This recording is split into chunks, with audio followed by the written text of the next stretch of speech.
बहुत बड़ा मिथ है, प्राय दुनिया में ये फैला है कि जैनी लोग जो हैं अहिंसा के नाम पर बहुत बड़े कायर हो गए हैं।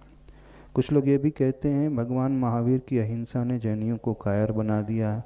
अहिंसा के नाम पर वो कुछ नहीं करते, इसलिए सबसे ज़्यादा डरपोक हो गए हैं।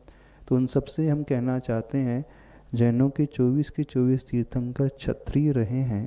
और क्षत्रिय वो होता है जो पहले तलवार उठाता है, शस्त्र उठाता है, देश की रक्षा का संकल्प लेता है, समाज की रक्षा का, धर्म की रक्षा का, देवगुरु शास्त्र की रक्षा का संकल्प लेता है, फिर वो अपने धर्म का अनुपालन करता है। तो जैनों की अहिंसा कायरों की अहिंसा नहीं है। जैनों की अहिंसा इस प्रकार की है कि वो निष्प्रयोजन किसी भी जीव को मारेगा नहीं, लेकिन जब देश पर आपत्ति आए अथवा समाज पर अथवा देवगुरु शास्त्र पर, परिवार पर आपत्ति आए, तो वह उनकी सुरक्षा के लिए और न्याय का आलम्बन लेने के लिए सबसे पहले शस्त्र उठा करके आगे खड़ा रहेगा। तो यही उसकी सही अहिंसा। यदि वो शस्त्र नहीं उठा रहा है तो वो एक प्रकार से कायर हो जाएगा। तो जैनों की अहिंसा साधुओं के लिए अलग है और श्रावक के लिए अलग है। साधु जो है अपने लिए मन से, वचन से, काया से अपने पर होने वाले अत्याचार को समता से सहन करेंगे, लेकिन श्रावक जो है देश के लिए, वहाँ पर उसके लिए जैन शास्त्र स्वयं छूट देते हैं कि इस समय हाथ पर हाथ रख करके नहीं बैठना है, बल्कि शास्त्र शस्त्र पकड़ के, एक हाथ में शस्त्र और एक हाथ में शास्त्र पकड़ करके वह आगे आए, और यही इसका सच्चा धर्म माना जाता है। तो ये उसकी सही अहिंसा है। तो जैनों के श्रावकों की अहिंसा ने संकल्पी हिंसा का उसका त्याग है, अर्थात अननेसेसरी वह किसी भी जीव का वध नहीं करेगा, लेकिन उसकी विरोधी हिंसा का त्याग नहीं है।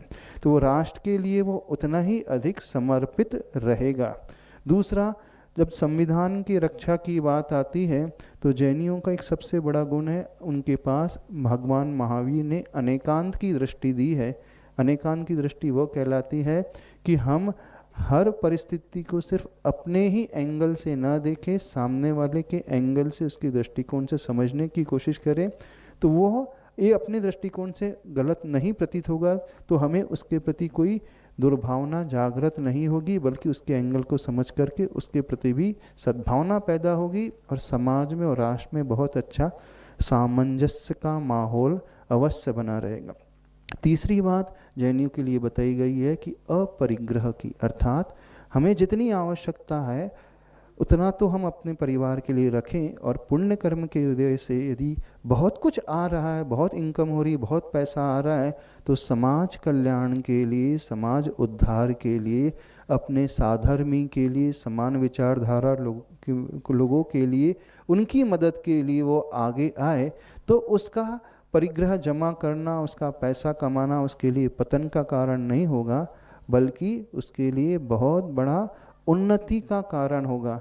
तो मूल रूप से अहिंसा, अनेकांत और अपरिग्रह जो भगवान महावीर के सिद्धांत बताए हैं, तो इन सिद्धांतों का उपयोग हम यदि अच्छे से अपने जीवन में करने लगे, समाज में करने लगे, राष्ट्र में करने लगे, तो स्वतः ही राष्ट्र में एक बहुत अच्छा वातावरण, एक सद्भावना, एक सहृदयता का वातावरण, एक सूत्र में बंध करके रहने का वातावरण, एक दूसरे के लिए जीने का, मरने का वातावरण, एक दूसरे को साथ लेकर के चलने का वातावरण बना रहेगा।